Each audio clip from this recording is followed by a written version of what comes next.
இந்த வருடம் தொடக்கத்திலிருந்தே பேசப்பட்ட ஒரு பரபரப்பான ஒரு விடயமாகவும் சோஷியல் மீடியாக்களில் வந்து நிறைய பேரால் வந்து தேடப்பட்ட ஒரு விடயமாக இருப்பது என்னன்னு சொல்லி பார்த்தீங்கன்னு சொன்னால், இந்த மாதம் 28ஆம் தேதிக்கு முன்பதாக உங்களுடைய ஃபோனில் இருக்கக்கூடிய இமி நம்பரை நீங்கள் வந்து ரெஜிஸ்ட்ரேஷன் பண்ணலைன்னு சொன்னால் உங்களுடைய ஃபோனை வந்து பயன்படுத்த முடியாமல் போயிருமா அப்படின்னு நிறைய பேருக்கு ஒரு சந்தேகம் இருக்கலாம்.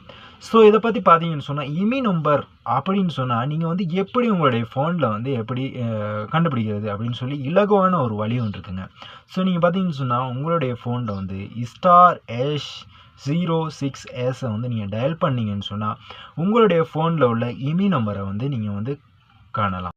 ஸோ இந்த மாதம் 28ஆம் தேதிக்கு முன்பதாக நீங்கள் ஒரு புதிய ஃபோன் ஒன்று வாங்குறீங்கன்னு வைங்களேன், அந்த ஃபோனை வந்து நீங்கள் ரெஜிஸ்ட்ரேஷன் பண்ணாமல் நீங்கள் பயன்படுத்த முடியும். ஸோ நீங்கள் வந்து 28ஆம் தேதிக்கு முன்பதாக இந்த ஃபோனை வாங்கி நீங்கள் பயன்படுத்தும் போது அந்த ஃபோனுக்கு வந்து எந்த வகையான பிரச்சனையும் வராது. அதுவே நீங்கள் 28ஆம் தேதிக்கு பின்பதாக வாங்குகின்ற ஒவ்வொரு ஃபோனும், அது வந்து வெளிநாடுகள்லேருந்து கொண்டுகிட்டு வர ஃபோனாக இருக்கட்டும், நீங்கள் வந்து ஒரு புது ஃபோனை வந்து நீங்கள் வந்து பயன்படுத்த போகிறீங்கன்னு சொன்னால் அந்த ஃபோனோட இமி நம்பரை நீங்கள் வந்து ரெஜிஸ்ட்ரேஷன் பண்ணி தான் பயன்படுத்த வேண்டி இருக்கும்.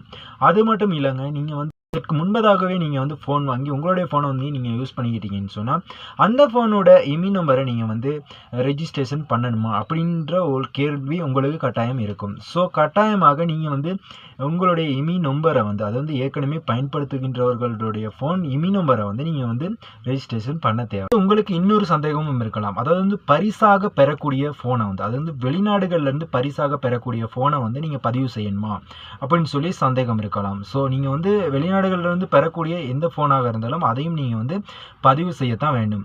நீங்கள் வந்து உங்களுடைய இமி நம்பரை வந்து நீங்கள் பதிவு செஞ்சுருந்தீங்கன்னு சொன்னால் நீங்கள் வந்து உங்களுடைய நியூ ஃபோனில் சிம் கார்டு போடணும் இல்லையா, அந்த சிம் கார்டு நீங்கள் போட்ட அடுத்த நிமிஷத்துலேயே உங்களுக்கு வந்து தொலைத்தொடர்பு ஆணைக்குழுவிடம் இருந்து ஒரு மெசேஜ் ஒன்று வருமாங்க. அந்த மெசேஜ் வந்து 3 மொழிகள்லையும் வருமாம். அது வந்து தமிழ், சிங்களம், ஆங்கிலம் இது 3லையும் வந்து வரக்கூடியதாக இருக்குமா. இதனை நீங்கள் படிப்பதன் மூலம் அதோடு வெளிநாடுகள்லேருந்து வரக்கூடிய சுற்றுலா பிரயாணிகளின் ஃபோன்களையும் வந்து ரெஜிஸ்ட்ரேஷன் பண்ணணுமா அப்படின்னு சொல்லி கேட்டிங்கன்னு சொன்னால் அவங்களுடைய ஃபோன்களையும் வந்து சுங்கவரி திணைக்களத்தினால் வந்து பதிவு செய்யப்படுமாங்க. அது எப்படின்னு சொல்லி பார்த்தீங்கன்னு சொன்னால் அவங்களுடைய ஃபோன்களை வந்து இலங்கைக்கு கொண்டு வரும்போது அவங்களுடைய ஃபோனை வந்து செயற்படுத்த வேணும்னா இங்கே உள்ள சிம் கார்டை வந்து பயன்படுத்தணும். அந்த சிம் கார்டை வந்து அவங்க வாங்கும்போது அவங்களுடைய ஃபோனில் உள்ள இமி நம்பரையும் வந்து அவங்களால வந்து பதிவு செய்யப்படும்.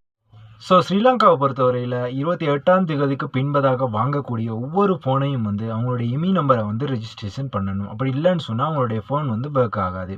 ஸோ இந்த வீடியோ உங்களுக்கு பிடிச்சிருந்துச்சின்னு சொன்னால் லைக் பண்ணுங்கள், ஷேர் பண்ணுங்கள், கமெண்ட் பண்ணுங்கள், சப்ஸ்கிரைப் பண்ணுங்கள்.